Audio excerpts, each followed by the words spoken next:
Hi, I'm Jerry Champlin from the League of Women Voters.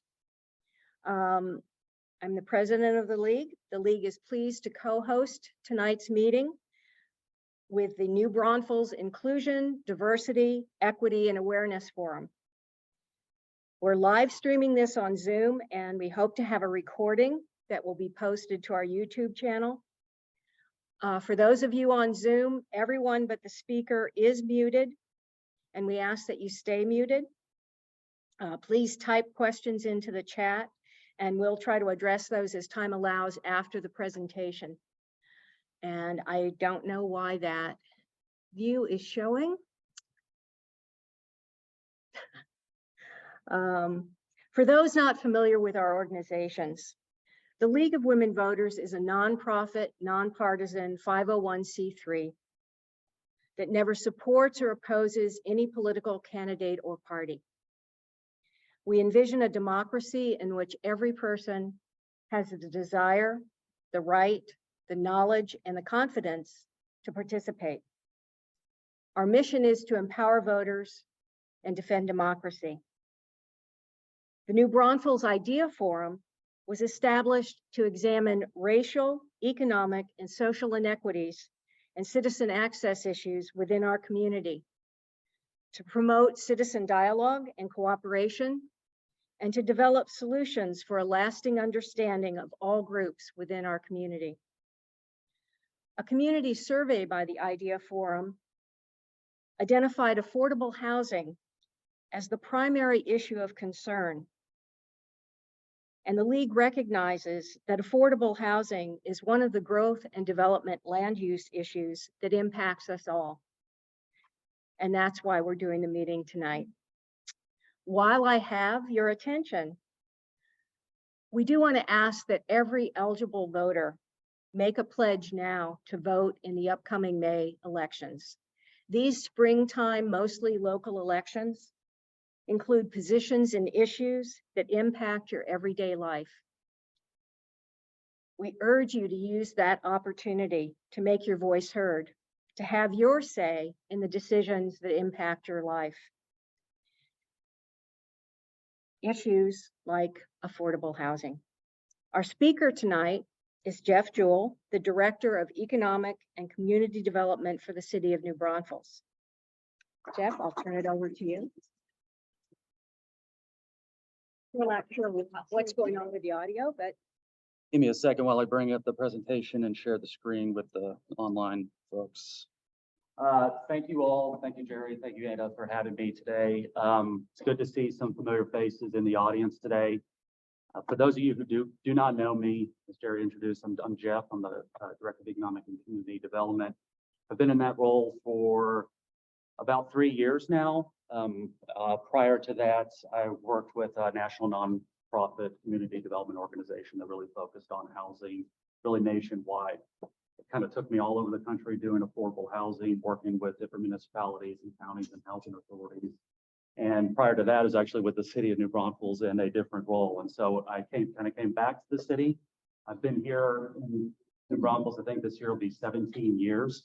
And so I've, of course, have enjoyed being a part of the fabric of this great community, as well as working in it to try to improve it for all the residents. So tonight, we have a mic at all? Yeah. I'll try to speak up. Okay, I'll do what I can to speak up for you. Okay. So tonight, I kind of wanted to go over what we're going to talk about just briefly. First, we're going to do kind of a level setting, talk about some terms and key facts, just to make sure that everybody kind of has an understanding of some of the concepts that we're going to be kind of diving into in the presentation. We're going to talk about why housing matters to communities, why it matters to kind of the fabric of the community, why it matters to our economic and community development, why it matters to families, individuals. We're going to talk about what the housing problem is. You can't really solve anything if you don't understand and define what the problem is. We're going to talk about what the problem is and why it exists. And then finally, we're going to talk about some solutions that we are working on at the City of New Braunfels to try to address this issue. So just getting some key terms and facts out of the way. we talk a lot about in housing income. Everybody needs housing that is affordable to them, right? But depending on how much you make, that the price of that housing is, goes up. What's affordable? If you're, making a certain amount of money, 100%, let's say the average income here, your housing price is different than if you're working and you're earning 60 to 70% of income. And so one of kind of the standard measures that we use, it's actually the basis for a lot of policy decisions that come out of the federal government as well as state programs. It's just kind of a good metric is this concept of the area median income. And so because we are lumped in with the San Antonio metropolitan area, we have to use San Antonio, New Braunfels, MSA area median income. Median income is adjusted up or down based on household size. As your household size goes up, the median income goes up. As the household size goes down, household goes down. And the median income is basically just a measure of saying for that particular household size, half of the households, that particular household size, 3 members, for example, half of them make more than that, and then half of them make less than that. So it's just kind of a good metric that we end up using. In the San Antonio, New Braunfels MSA for a family of 4, again, it's adjusted for household size. The median family income is $1,500. This is a pretty significant jump in the 2022 figures that we saw compared to 2021, because in 2021 it was 73,400. So we saw a pretty significant. Department of Housing and Urban Development uses the data that they can access to kind of determine where the income levels are under the metric. We have a little bit more specific data for New Braunfels, and the 4-person median household income here is a little bit lower. It's about 77,000. But for the purposes of defining what affordability is, it's always going to be relative and harken back to the San Antonio, New Braunfels median income. Okay. With that fact understood, we understand close to half of the population, half of the household, there's about 37,000 households, unique households in New Braunfels, and about 45% or 17,000 of them earn at or below that annual income. Because that's ultimately who we're talking about here. We're talking about the folks that are earning below 100% of the area median. That population that really forms a significant basis and foundation for our local workforce. And when we talk about workforce housing, what we really mean is that it's affordable to workers that are kind of integral to a community. Folks that rid of that message there. Folks that are, as I said, integral to the community, but it's also housing that's typically located close to your job. Affordable means, as I mentioned, kind of opened up with, affordable means something that's affordable to you relative to your income. And the kind of the rule of thumb is that as long as a household is spending up to 30% of their annual income, that is kind of a sustainable way to kind of continue through life. If you're capping your living expenses, your household expenses at about 30% of your annual income, you're going to have enough money saved for emergencies, to treat medical issues, pay for further education, pay for daycare, etc. Kind of all the necessities of life that kind of allows people to lead full and productive lives. For folks that are paying more than 30%, which is kind of the population that we're talking about tonight, we call them to be housing cost burden. If the household is paying more than 30%, they're considered to be housing cost burden. We'll show some figures around how many households involved. If they're paying more than 50%, so again, 50% of their annual income going towards putting a roof over their head and providing just that basic shelter need, they're called severely cost burden. And so those are kind of two key figures, but we're primarily going to talk about what being cost burden means. There's a lot going on in this chart, but I'll kind of go around it clockwise, starting on the top. So this is the extent of kind of what the issue is here in New Braunfels. Up at the top left, you know, a majority of the population here in New Braunfels is not housing cost burden. A lot of folks are paying 30% or less in their annual income towards their housing needs, but there is about 8,800 different households here in New Braunfels that are considered to be housing cost burden. Now, out of those households, the problem is primarily concentrated in households earning up to $50,000 or so annually. You know, I think intuitively that makes a lot of sense. But this is kind of the latest figures from the 2020 census that kind of shows the real count of households that are considered to be housing cost burdened by income bracket. So you can see that a majority of that 8,800 is kind of concentrated in those households earning up to $50,000. And then finally, down here on the bottom left, the housing cost burden issue is concentrated primarily in people who rent, households that rent. There are owner-occupied units so folks can own their homes, but still be housing cost burden. So this is basically a breakdown of that. The blue shows the folks that are not housing cost burden and renter-occupied housing units. So that's everything from apartments to single-family homes that are being rented. And then we have a breakdown in that 5,200 number right there is an estimate of housing cost burden in renter-occupied households. And then an owner-occupied household, you can see that number is significantly less. So just some key facts again. You know, 8,800 households here in New Braunfels. Roughly a third of the households here in New Braunfels are considered to be housing cost burden. When we talk about housing, we always talk about it on a spectrum. There's really no single solution. You know, we talk about in the housing world that there's no silver bullet to this issue.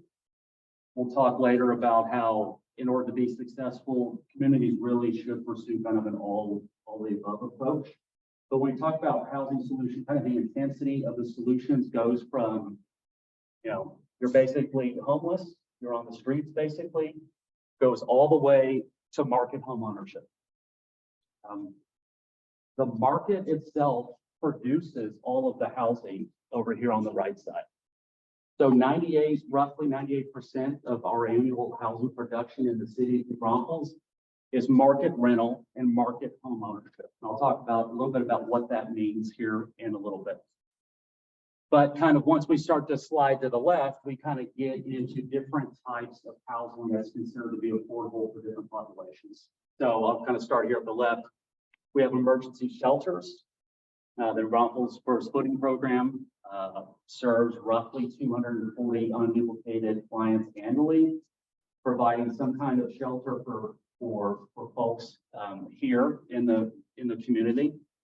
Transitional housing is a housing that basically has a time limit on it, that's basically subsidized so that the price that they pay for that housing, again, is capped typically at about 30% of their annual income.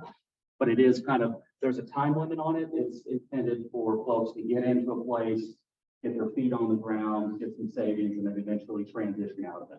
The idea that those units are turning over. There's a 51 unit transitional housing development planned by the New Braunfels Food Bank, maybe hopefully breaking ground this year. This is also kind of an inventory of what we have. Social housing, we consider that to be housing that's owned by a housing authority or some other public entity. The New Braunfels Housing Authority, which has been in operation really for, I think, close to 50 years, 40 to 50 years, has about 170 units that they own, operate, and manage. Those units are continuously occupied. There's a waiting list to get into them. So they're obviously in very high demand. Again, residents there pay whatever income that they can, and it's capped at 30% of whatever their annual income is.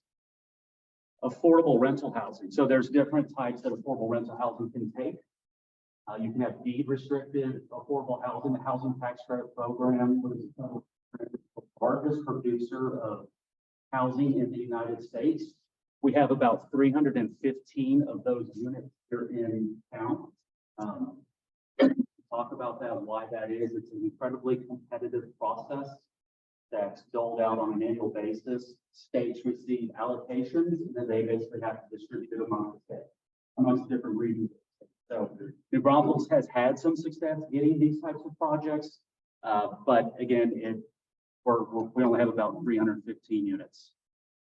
There is some nonprofit ownership of housing units. About 65, we have some other nonprofits that own it. Habitat for Humanity continually works in our county. They have about 15 units or so that they develop for affordable home ownership. They have another project hopefully here in the next year that adds another 7. So, you know, basically increasing the number of units that they've produced by about 50%. Market rental housing, the reason I refer to the housing authority there is because they have housing choice vouchers. This program typically has historically been known as Section 8. It's actually called the Housing Choice Voucher Program now, but that's a voucher that recipients can use to get into market rental. So they distribute actually now about 250 of them, and there's over 2,000 people on that list. The voucher to help. So that is a direct subsidy that's paid to the landlord for house that particular tenant. So the reason why we bring this up is because we want to show kind of what the inventory is that we have in terms of affordable housing, and given where we're at today with kind of where the amount that we need to get in the future. Why does it matter? Well, I tend to think that housing matters to families for a lot of reasons. You can't have really prosperous families and communities without having safe, stable housing solutions for folks. It's not just my feeling. There's plenty of research out there that if children, for example, are in a stable household situation, they end up doing better in school. They end up going on to earn more as adults. There's less domestic violence. There's less drug abuse. There's a whole lot of societal benefits when folks are in stable housing situations.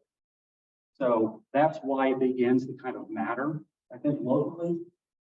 It just produces better outcomes for the community and for its residents. Promotes stability in our neighborhoods. When we have quality, safe housing, that tends to lead to better outcomes, better tax values, more revenue for the citizens. It also strengthens our economy. I think that stable households provide for better employees for local businesses. They are not as worried about, they're less anxious, I say, about where house their kids, for example. They can be more focused. They tend to be more stable. If it's local affordable housing, they're not necessarily having to drive in. There's not transportation risk associated with it. People aren't living further out and driving in, et cetera. And so it strengthens our economy. That's why we think it's really also a local business issue.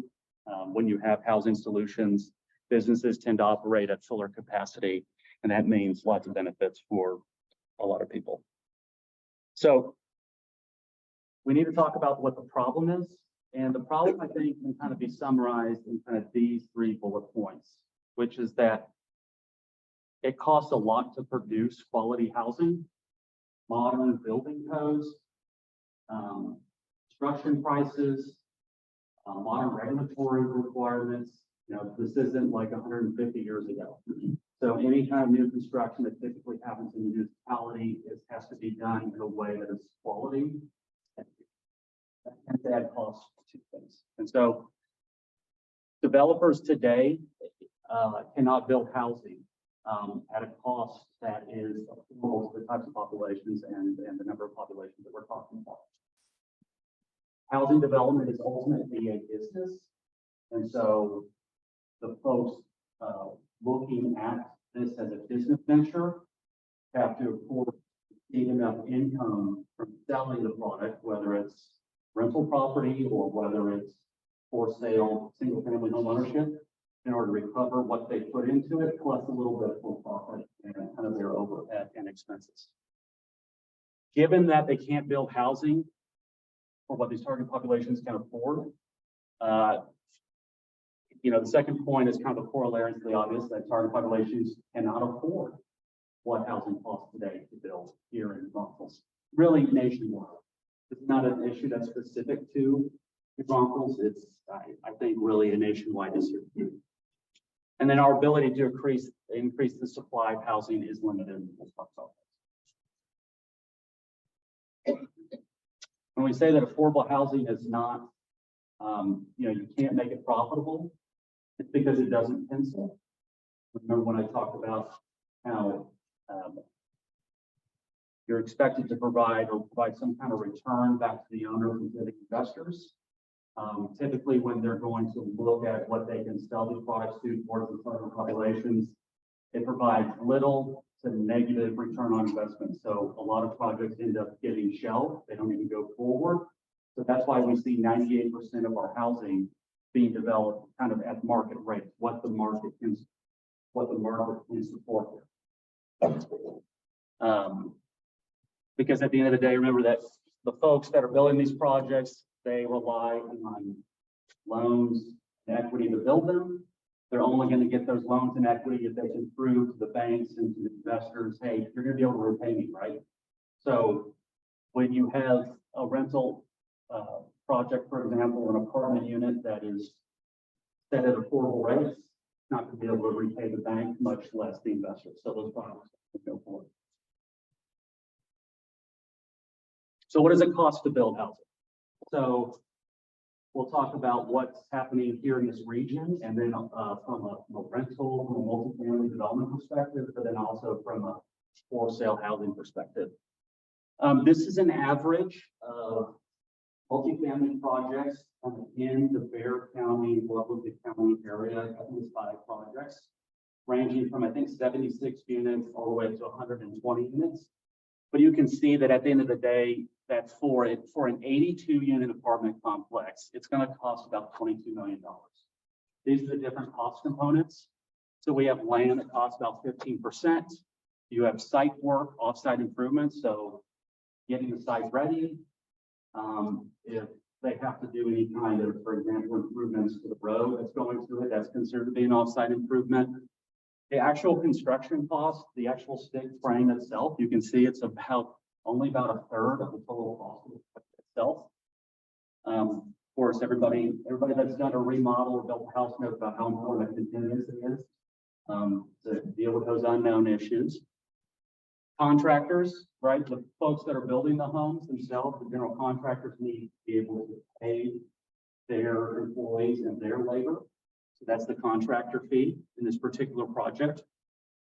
There's always architectural, engineering, environmental, drainage, whatever studies need to be done. There's also financing associated with it, right? If I'm going to go out and get a $15 million loan, I'm going to have to pay an origination fee on that of 1% or 2% or whatever it is. So there are financing costs associated with that. The developer fee in this particular project, because this is part of a really looking at the cost of captive for this particular project, because at the end of the day, right, the developer is taking on the risk of doing this project. They have staff and overhead that they need to pay, and so developer fee is very typical. And then finally, some reserves. So this particular project, I think, if anybody wanted to do the math on that, 22 divided by 82, I think it's something like $270,000 per unit, right? So that's what a typical multifamily housing development costs. And I bring that up because it's helpful for us to understand that, so we can understand, given the kind of that project, what does the developer need to kind of put the rents at in order to do that project, to have enough money to repay the loans and get the project done. And if he's doing 1, 2, and 3 bedrooms, kind of the going market rates are about that much. We have the annual incomes that you would need, again, kind of backing into not exceeding 30% of a household income. So somebody making $44,000, a 2-person household earning about $44,000 can afford this 1-bedroom apartment. This is kind of a market rate deal. A 3-person and a 2-bedroom, they need to be earning about $60,000 in order to get in this house, into this particular multifamily development. If you've got a 3-bedroom, just over 1,700, they need to earn really close to $70,000. So that's what the rents really need to be. This is actually what's affordable to a lot of the folks that we're talking about. So you can kind of see that real big disconnect between a market rate deal and a kind of affordable deal. So you can kind of see kind of the differential in there in the different what needs to be affordable to folks, given the populations that we're talking about and trying to serve through any kind of housing strategies. What's going on in the for sale market? So for a long time in New Braunfels, you could find a house that was worth $200,000. This looks back at kind of the median price for home listings here in New Braunfels, for home sales here in New Braunfels, going back 10 years. Kind of organized roughly, the blue line is homes sold below 200,000, the percent of homes sold below 200,000, percent of homes sold between 200 and 300,000, and then now the percent of homes sold that are above 300,000. Anything kind of jump out at anybody on this graph? So 85% of all the homes being sold here in New Braunfels are at $300,000 or above. 1.6% of the homes being sold here are below 200,000. And about 13.2% of them are being sold in that kind of, and we'll talk, and the reason why I banded that out between 200 and 300,000, that's kind of a sweet spot, if you will. That's kind of what tends to be affordable to a typical, for example, earning income here. But you can see that that's kind of also dropped off recently.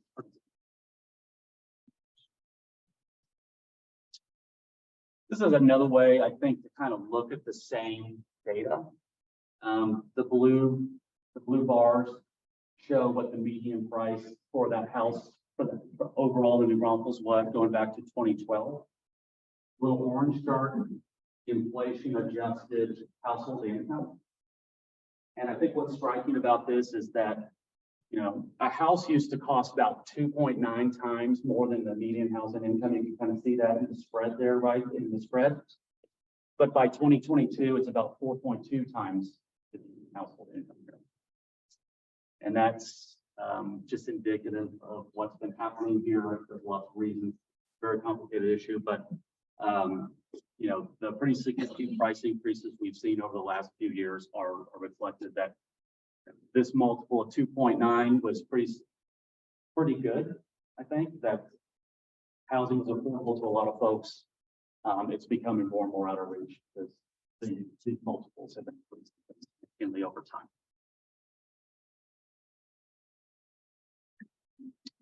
Well, so what does it take to get this particular household we're talking about for workforce housing into a for sale?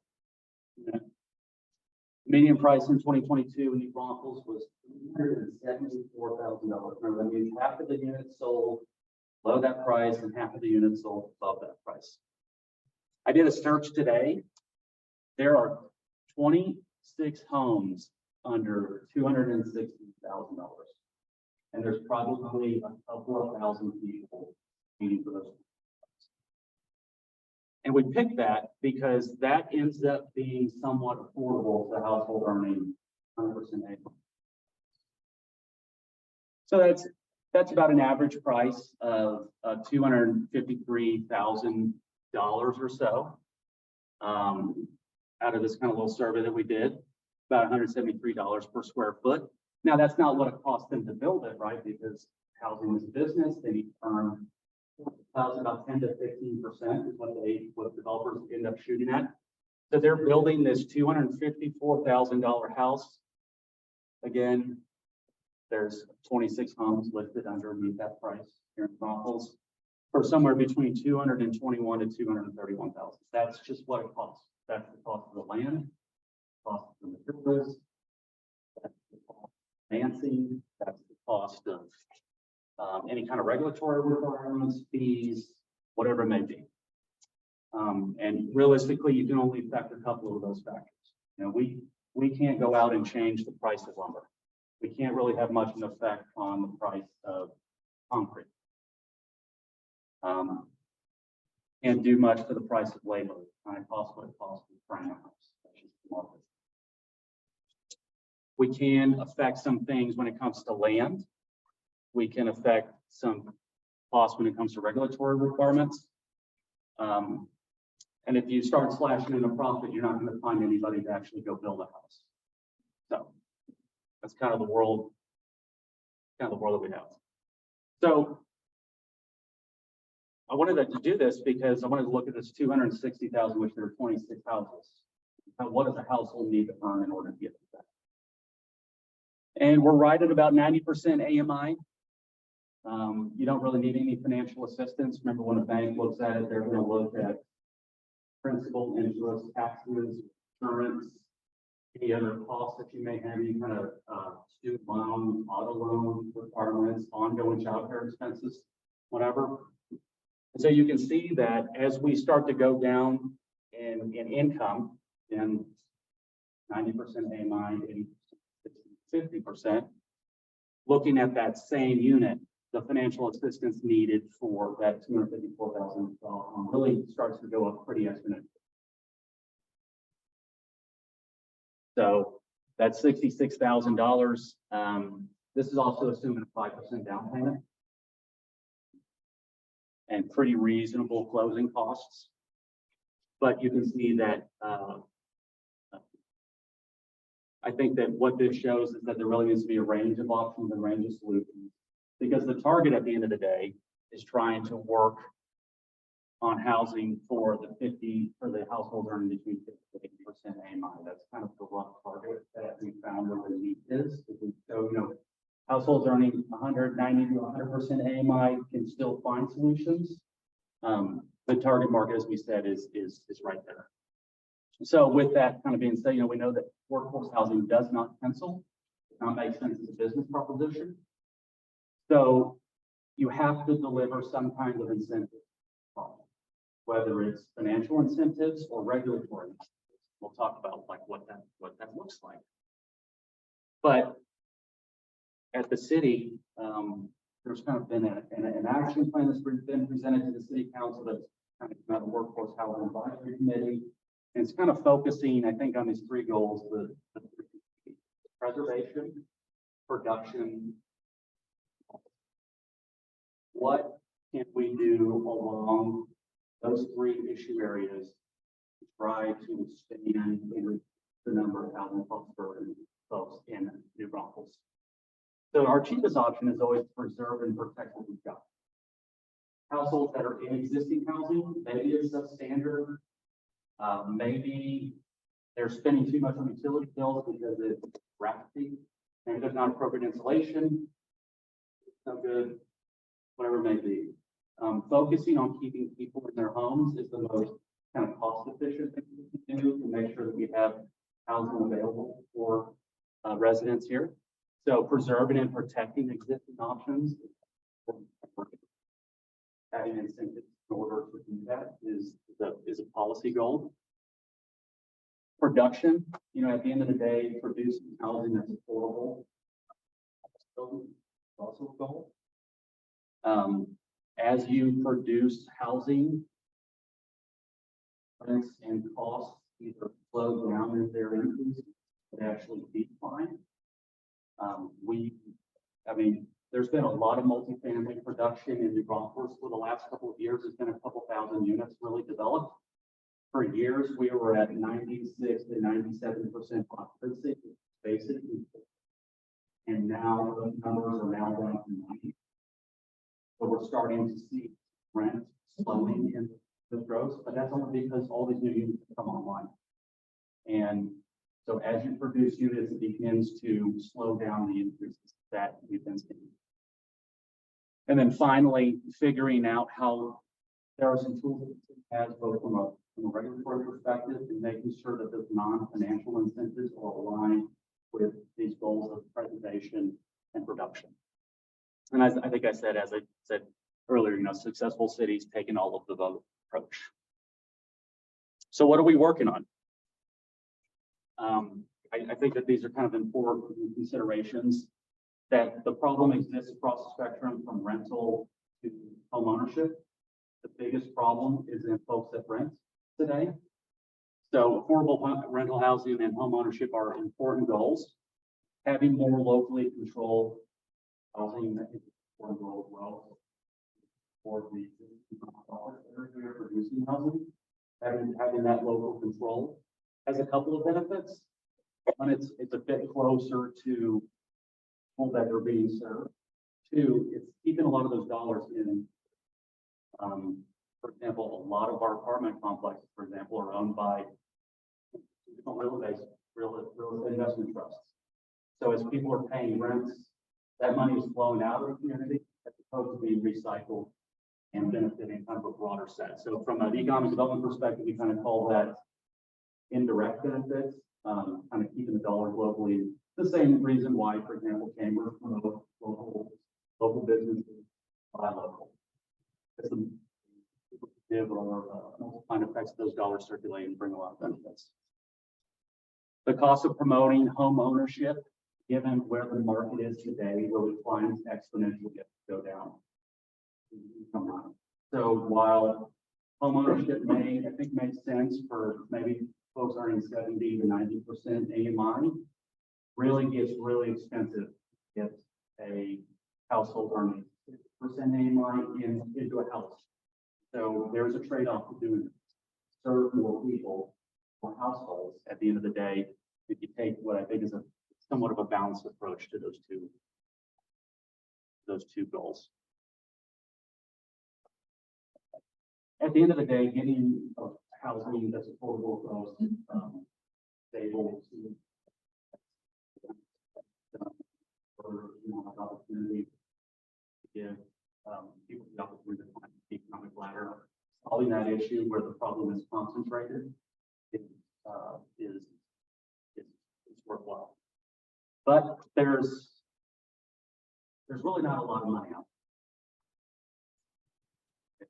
It's the same thing to say that there's just not that much money, and for the money that is there, it's incredibly competitive. So that's why a lot of communities, in addition to going after whatever there is from a state and federal perspective, which we have to do, a lot of these solutions come locally. So it's from private capital, locally, and from public capital. So what are we doing? Right now, we've got a proposal out there for the established to have a consultant help us establish what we're kind of determining how that would be used to be a gap filler for the private sector to produce housing that's affordable by market populations. We're working with the consultant as well to align these policies we've talked about on whether it's impact fee, for example, or some regulatory changes, for example, to put 2 units on one piece of property versus one. So looking at regulatory adjustments to, again, try to affect some of those cost factors and home example that we talked about. First one, we can affect land being kind of the biggest one, and utilizing those regulatory and financial incentives in exchange for workforce events. There's really no explicit policy around this today, but having those conversations and creating policies that in exchange for incentives, you're going to deliver some percentage. So that's what I have tonight. We're working on it, the city. We've been talking about housing, I think, for a decade now. That's the probably establishment of housing incentive fund a long way towards collaborating with the private sector. That's where more of the capital can fall. And then this capital is. With that, I'll take any questions. I have a question. I'm a renter. Okay. I've been in the same apartment for 35 years. I'm getting from down. I have temporary housing assistance with the run out. And if it doesn't, they're gonna have to get assistance. The housing costs are gonna be 81% of my income. That's just my rent. Apartments are 50 years old. There's several apartment complexes in Braunfels that I feel probably have a lot of older people and fixed income. Why can't the city give those apartment complexes that are over, say, 30 years old on their property tax? They have more maintenance, and that's what's driving the rent increase. My rent is increased $100 in 6 years. My income has not. It costs me thousands to move. Okay? I don't want to move into public housing. I want to stay in my home, which would be cheaper for everybody. As the city considers that, looking at the older apartment complexes, them breaks, because again, their maintenance is higher. Don't have all the, amenities, but we like it. We don't want to move. Most of the older renters in this town live in the older apartments. Yeah, we have a good inventory. Apartment complexes are kind of categorized in different classes. Basically just refer to the top kind of class B, class C units here that are some of our more naturally occurring affordable housing. There is certainly conversation around tools that would get those owners of the complexes and incentive. Because we have to provide a carrot basically. Okay, yeah, so you have to provide a carrot. There's really no fix that can be. So whether it's property tax exemption, is certainly something that has been talked about. I would say the city is 20% of the overall property tax burden, and so even if the city is going to grant, for example, 100% tax benefit, that is not going to make units by themselves affordable. I agree with that. You would have to also, and this is kind of the back end of the administrative stuff, because you're going to grant a subsidy to the particular apartment complex. How are you ensuring that you're getting outcomes that you're asking for them? So if we put conditions, for example, look, we're reflecting overall.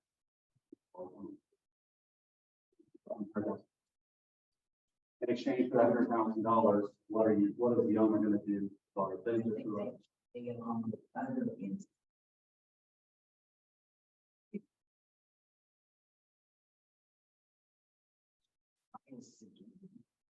Housing choice. 6 months to a year on the waiting list, and the waiting list is open. Where's our housing authority? Are we going to keep people not coming together and helping the city? I worked in voucher 70s. It improved the city. Landlords were buying old eyesores and fixing them up to rent to housing voucher people. There's a really pretty easy explanation for that. And it has to do with what these market rents are. Yeah. I mean, you're coming from Section 8, you know that what you're going to get in the voucher is capped at what the fair market value is. So what is profits are less than the 1,100 one bedroom and probably for 2 bedrooms. They're older. I'm also guessing that there's not a lot of vacancy. Oh, God, no. Right. There's people Do they longer than I have. Do they accept vouchers? They have accepted the temporary housing assistance for me. Housing choice vouchers. I think for some of their property, they think. Well, The housing authority is having a lot of trouble because the rents in homes that exceed what they get. So it's very hard for recipients of the voucher today go and find a typical unit that does not cover really the cost of the rent, because what you're being delivered in vouchers less than what the on market rent is in a lot of units. I'm not saying that's what I'm saying. This may not be reflective of your. So but like I said, I mean, the establishment of a housing incentive fund will create kind of mechanism for rehabilitation and preservation. You know, I just don't. Here, I'm secure. I have a question for you quickly, and then I'm gonna ask you. Your answer. Yeah. You're having trouble. Based on the numbers presented, need is estimated at approximately 8,000 units, and current existing is approximately 1,000. Well, there is a disconnect, I think, saying housing cost burden, the number of housing cost burden.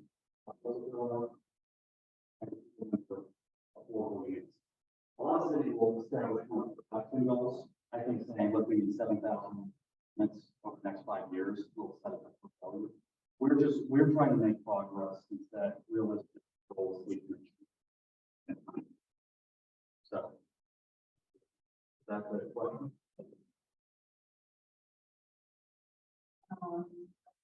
Already was next.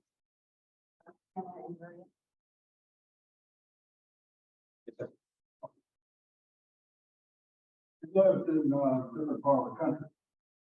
And there was a little town there outside of Utah that we lived in. And what they did was when developers came in and wanted to develop a whole project, they would require that they put in apartments, and they put in duplexes, they put in homes, all of that sort of thing.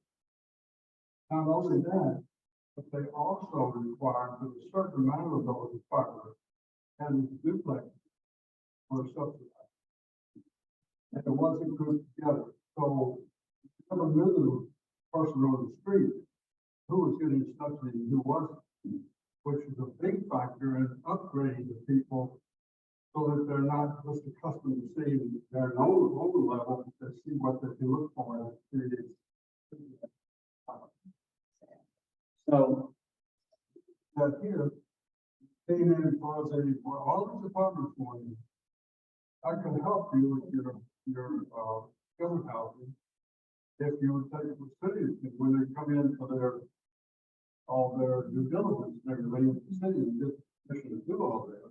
That's why you tell them that we'll do that because we have to have a certain system that will allow affordable housing.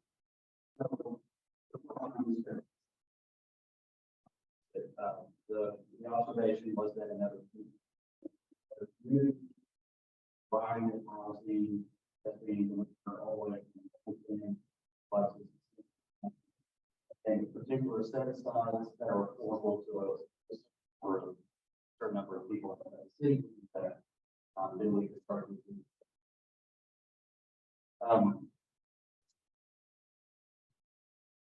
The cost saving. Right. Well, in Texas, and I don't know what particular state you're coming from. That's really kind of considered to be inclusive zoning. So that's basically tying the right to develop a particular piece of property, to the provision of affordable units in this instance. We can't do that. We're not allowed to. Now, however, if they are wanting some consideration for it, so if they want a variance of some kind, if they, for example, are exceeding density limits, for example, or they want to deliver some kind of element that may not be allowed by code, that's when that begins to open up that conversation. We can't make that your pathway to be able to get your property developed. One of the conversations that we were having, and when I talked about kind of what we're working on is these regulatory adjustments. We're undertaking a pretty expansive examination and rewrite of our land development ordinance that's going to make it easier for developers to deliver different types of housing. So our code tends to push all housing to be single family or huge, large scale garden style apartment developments. Here's the most economical thing to do for developers, but we're trying to figure out how to at least reduce the barriers and reduce the amount of resistance that we get, that if people want to do a variety of different housing types, that's not a huge, expensive, discretionary, and uncertain process. So we are looking at being able to expand it, but also say that as part of this conversation, we talked about policy, financial incentives, that if there's being financial incentives being considered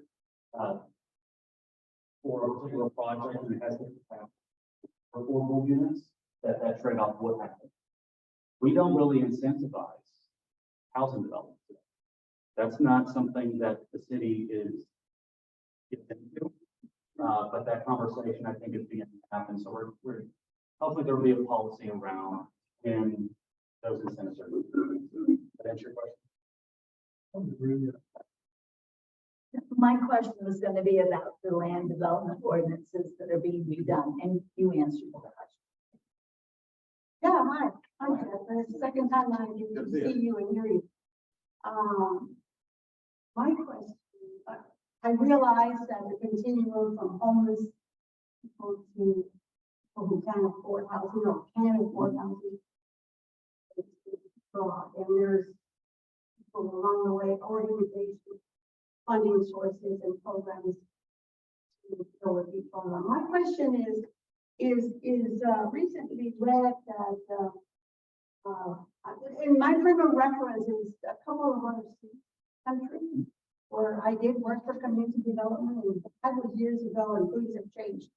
But this city, I believe from what I read, for the size of it, for the growth and all that kind of stuff, 170 family units of public housing and 250 housing choice. Now you gave some other numbers there, but you're talking about vouchers. That is not in keeping with the growth in this country and the need.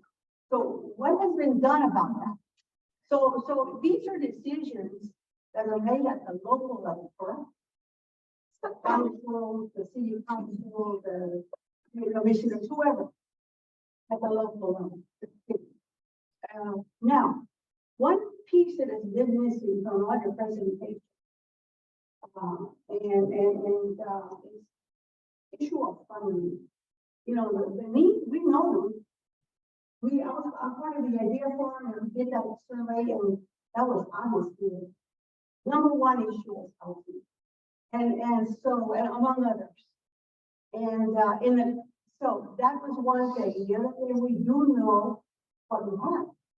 I don't know what we have, right? Your department knows, or what we don't have, or what we need in terms of housing. What I've seen missing from your presentations are, let me go to affordable rental housing. Okay, it's the funding.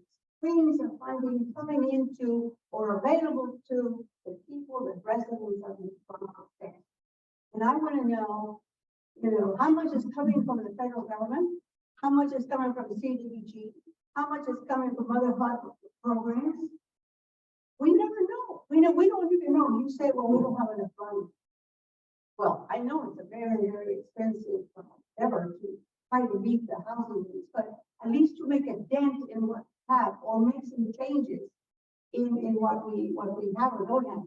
And I was another recent piece of information, New Braunfels City Council, they don't propose 2023 bond projects and priorities. And I'm always looking of all these publications that come out and say, well, how much is being, okay. I looked at this and it said, bond breakdown, 183,500,000, no, that's not bond, yeah, 183,000,000 for 538,191. Transportation, library, parks, drainage, all good projects, especially transportation.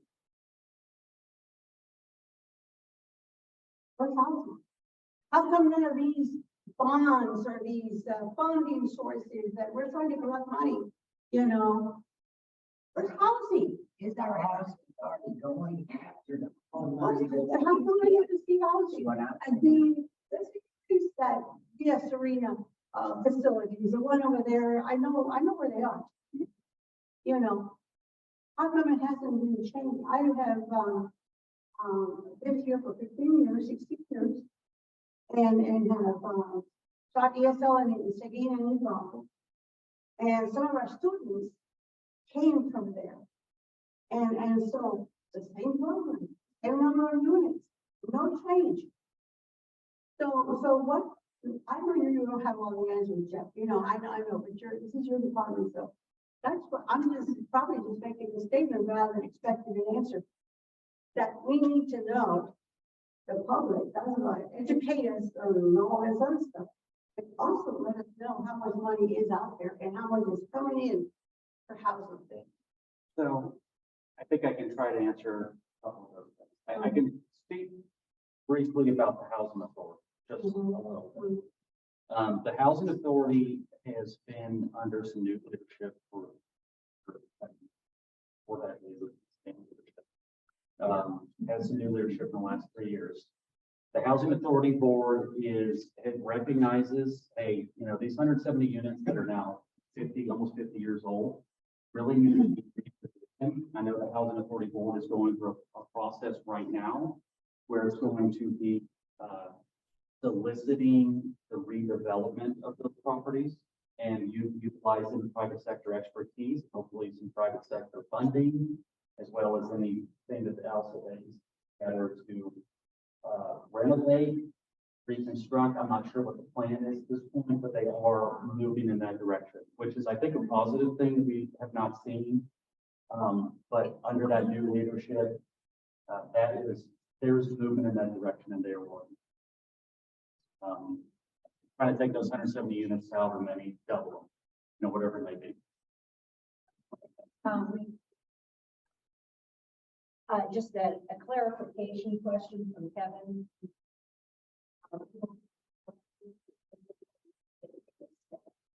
We're trying to 8,000, 1,000, and try to make it realistic. Now, not having anybody housing costs for would be great. That's an ideal world. No, I don't have a particular number. We just want to make it this. I think we will be working with our consultants is that, okay, this is the problem, 9,000 housing costs. What can we realistically set for a goal on an annual basis? We not probably be able to deliver 2,000. We don't have the money is also not there. Or that each one of these projects, when you're talking about money, I mean, each one of these projects for those housing tax credit projects, for example, you know, that $22 million example that I was talking about earlier, to deliver 60% cost of that project. So that's what, $1 million or so of subsidy to make that project affordable. Just for those 82 units. That's kind of the scale of the issue that we're talking about. So that came through a federal tax credit program. On the 13th, you know, let me back up. The city, I think, any opportunity that there's going to be a housing tax credit project and it's not going to grab these federal dollars, the city council will probably likely be in support of the application. Now, it's a competitive process. There's no guarantee that if you go through it. On the 13th, the city council is considering support of a resolution that basically approves the owner of Eden Heights to go in there and renovate the 94 units at Eden Heights. And so that project is, I think, for those 94 units, they only have a construction budget of. Okay, so to take those 94 units, to update them and modernize them, again, just preserve them for the next 15 to 30 years, it's gonna take $12 million for those 94 units. So the city where it can will, I think, support that. But those are kind of few and far between. We don't see a lot of those. The existing funding at the state level is, we compete with San Antonio. And I think the last check I saw, there was $400,000 for the entire region. So there's really not that much money out there. That's why the solutions probably need to be created locally. You asked about the bond. There are cities in Texas that do pass housing bonds through general obligation, but I don't think we would be allowed to do that without written require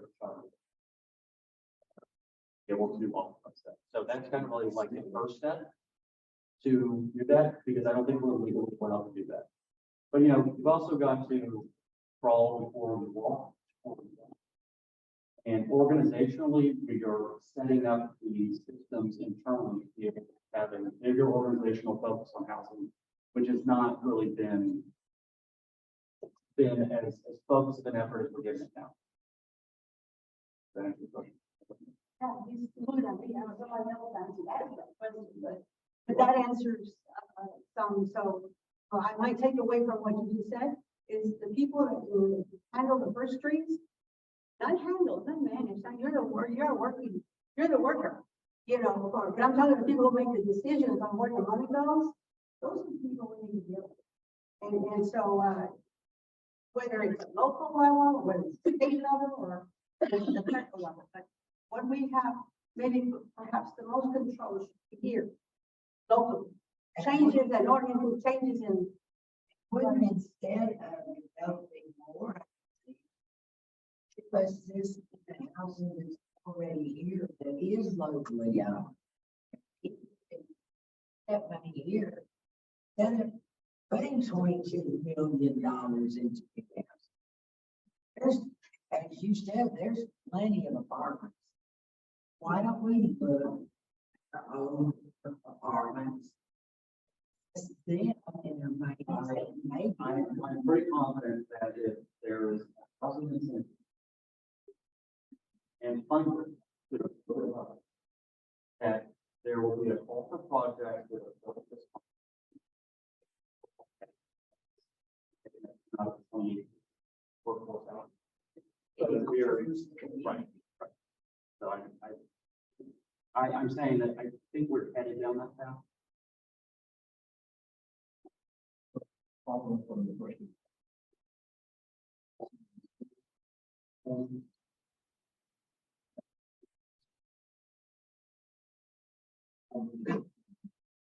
So that's why we're trying to get it resolved.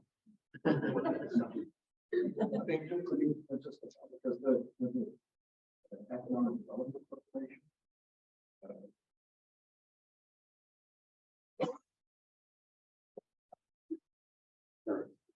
Have been done, or is part of the conversation? You know, we have talked about that. In presentations to city council, we tax increment financing. Leverage for 4,000 corporations. The use of corporations, 100%. All property taxes come paid for the project. So all these financing mechanisms are and I think on. But we're having this right. Robin? Kind of a different question. Can you talk a little bit about who is the workforce? My husband and I were at a local elementary school, and those teachers work their tails off. And, are we talking about teachers? Are we talking about policemen? Are we talking about firefighters? What are we talking about? Yeah, that's a great question. You know, if a police woman, police officer, there you go. If they're a single person, you know, I think at the city of New Braunfels, I think we start officers out at, gosh, I know, actually, I don't know. We saw a figure in the 40s. Doesn't sound right to me. I feel like it's closer to, you know what, I don't know. I know that if they are, I feel like it's definitely more than that $44,000 number, that they're a single person. You know, they don't need this kind of assistance. So to say it's for a public sector worker, for example, is, I think, accurate. We're talking about not any particular sector of employees. We're talking about the workforce here. Now, we have a lot of retail, trade, accommodations, hospitality that are on the lower end of that spectrum, but that are, you know, I think, pretty cool to the kind of the underpinnings of this economy. And New Braunfels has diversified to some extent out of that. I think 20 years ago was a lot more dependent. There's been a pretty significant growth in business services, professional services. So there are higher wage that there weren't, you know, maybe 20 or 30 years ago. So we've diversified out of that a little bit, but there's still thousands of folks in these healthcare and social assistance, for example, kind of staff at hospitals, for example, and medical offices, that in terms of, you know, they are kind of the largest source in real terms, and where we see the most employment growth. Healthcare, social assistance, they on the lower end here. Retail, trade, and accommodations and hospitality. Those are kind of the biggest growth sectors in terms of real numbers. Management of businesses and enterprise, high wages, but you know, we're not getting 2,000 of those a year. That's just not the way that works. So when we talk about what the workforce is, and I have a chart, I mean, we can bring it up, that shows kind of where roughly everybody's employed. Kind of how the economy is structured. But I didn't. But we're not necessarily talking about people who are going out of town for big high paid jobs. We're talking about the people who can be running. There is a homes for heroes program, called heroes program within that sector. EMS, firefighter, when But as with all of these programs, the need greatly outstrips. exactly. When you talk about community, you know, one of the pieces of data that we looked at in our kind of new updated economic development strategic plan was the share of workers. And I think that this is a focus and this is speaking to. And so from an economic development perspective, we were looking at it because we're trying to match. You know, we were trying to understand who was going out of this community for high wage jobs. What are those skill sets, and how can we identify companies that match the skill sets of people that we bring them here so that they don't have to commute out anymore. So we looked at commuting patterns and how that's changed over the last 5 years. And the number of people that earn less than $40,000 a year that commute into New Braunfels has gone up by like 40%, something like that, over the last 5 years. And the number of people that are earning more than $40,000 a year flowing out of the community for work has also gone up, not as drastically as the number of new folks coming in. And, you know, there's probably a lot of explanations for that. I think part of that is the housing issue, that the folks that are earning below 40 and below, for example, cannot really find housing in Braunfels, and so they're looking for other communities, going out further, to find housing. Working on. It's like,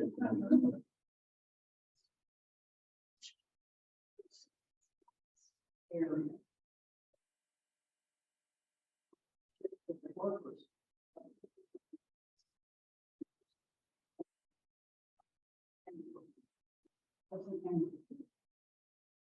How close are we to that wall? And what are we doing that can help that wall, us not get that wall?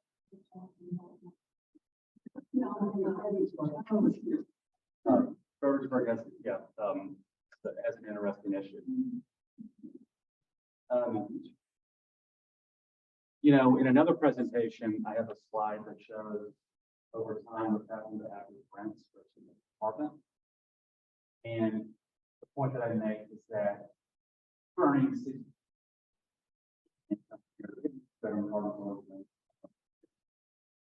kind of shows what the maximum rent you can afford versus what we're doing. And that rent is always like exceeded. There was a point 10 years ago where if you earned 80%, you could still find something here that's affordable. And we also plotted 100% paying on and today. So I do think that unless there are issues, unless there's solutions brought to the table that we're going to help the housing supply. Then the next step is 120, and then and so on and so forth. So I don't have an answer for when that happens. I know that there's no intervention. Well, it's going that way. It's going that way. You know, in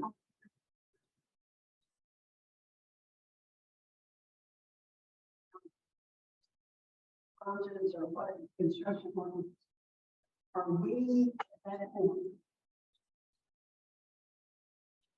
In this community, in the city of New Braunfels, twice the things in the city of Esco. We are seeing way reduced housing activity happening in the city. Everything is happening outside of our city limits. They're out in our, what's called our jurisdiction, but we don't have control. It's kind of an additional sphere of influence it has, but all that housing development is kind of policy happening, or it's hard for us to control. That's why we're having the creation of folks, developers coming in and wanting to create stuff.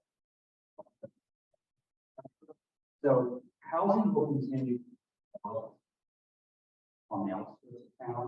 I have no doubt about it. It's going to be affordable. Well, no, it'll be what the market will.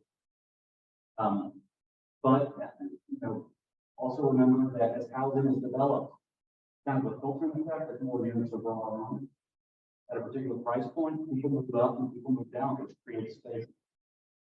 That's why we have said having units on the ground is helpful. If they're at 100%, creates, maybe somebody wants to downsize and they go to 100% unit, they open up something else. They just kind of looking for upgrade.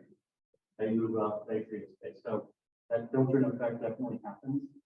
The housing production happens outside of the city limits, but we have no ability to affect it for support.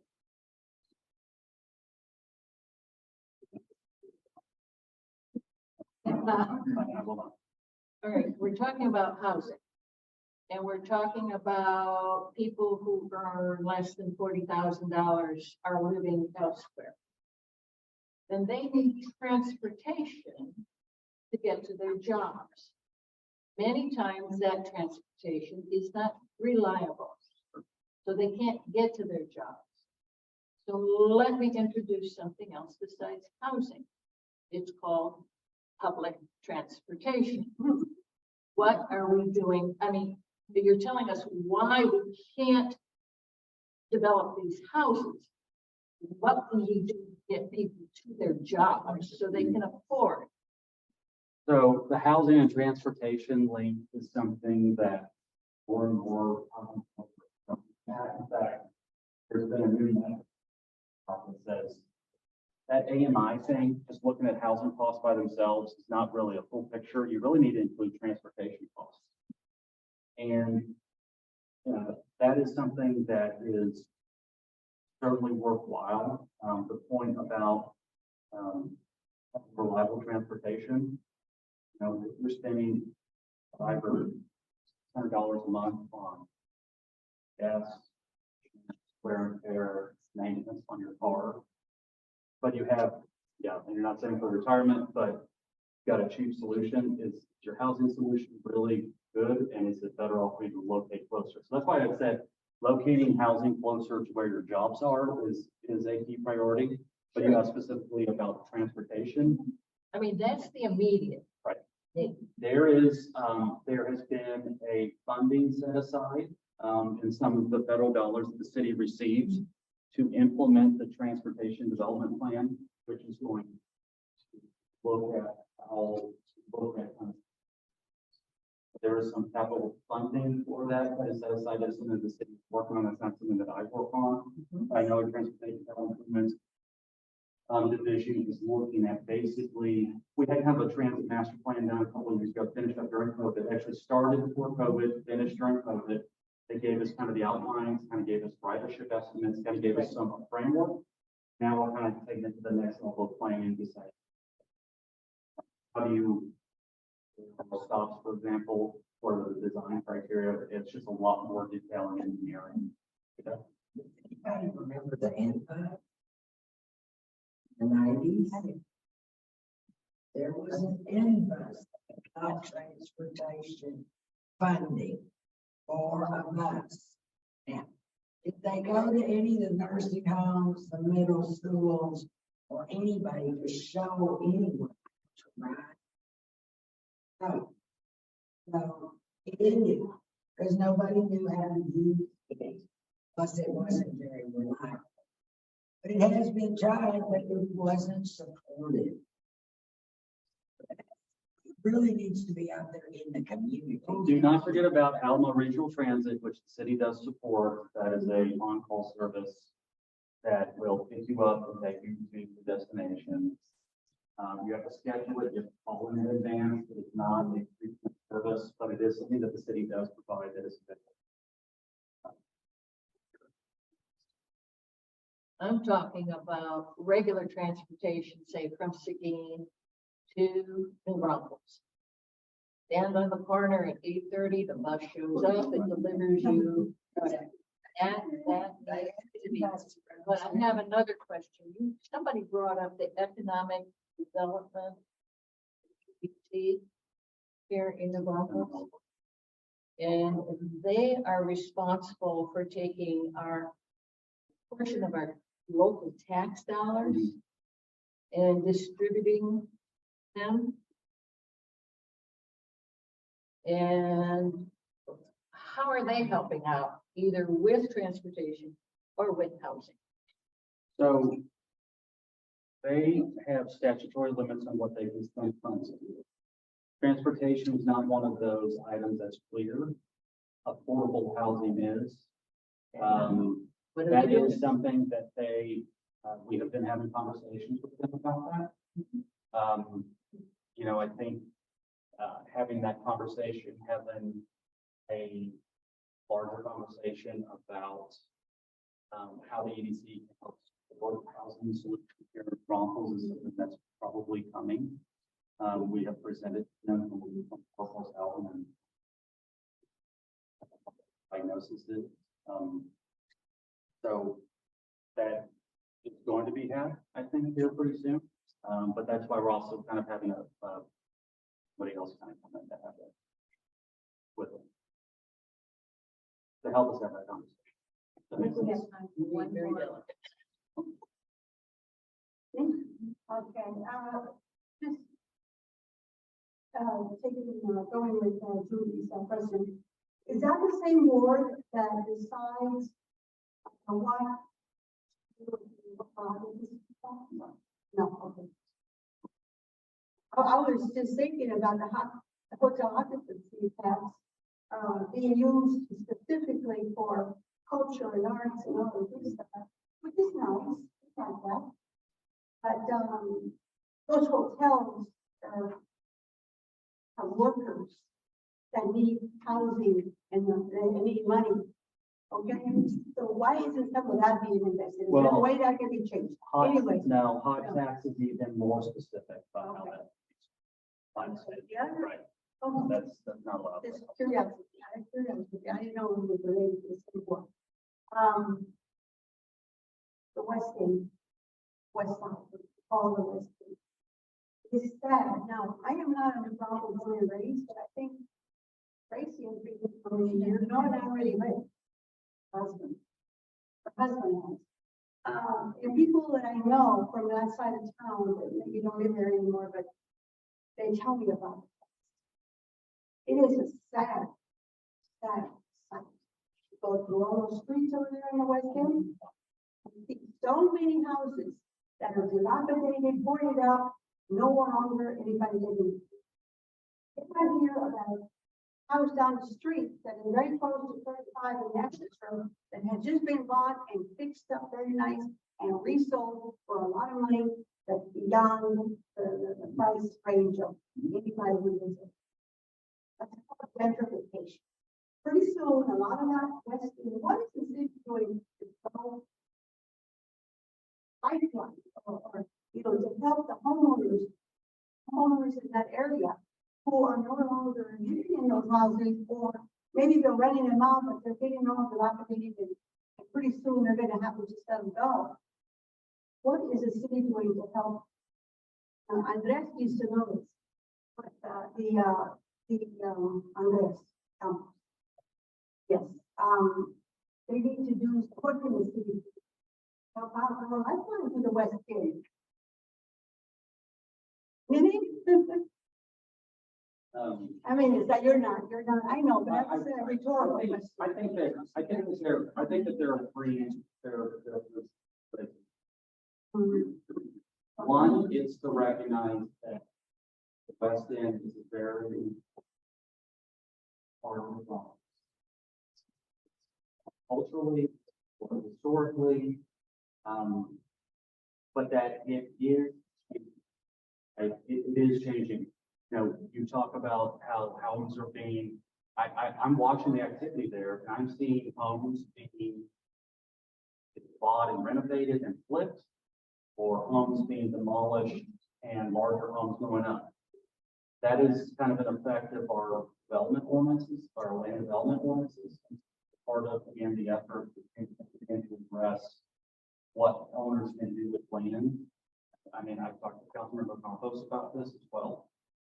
Being able to expand what can be done with the land for multi-generational housing, for example, to allow parents, siblings, or children to move in the properties and being able to kind of configure that. That's going to be able to take some of the pressure off the change that's happening there. We have been talking also about particular tools that we have at the city to allow for financial incentives for owners to rehabilitate. So whether it's tax abatements on improvements or fee waivers, that has been part of our toolbox, if you will. And then I would also say that any kind of, going back to the preservation that we were talking about earlier, any kind of preservation program is likely to see a focus on housing structures that are old. That is, a lot of the housing structures there are old. A lot of applications and interest. Fund is established for homeowner renovation. We'll see that kind of happening in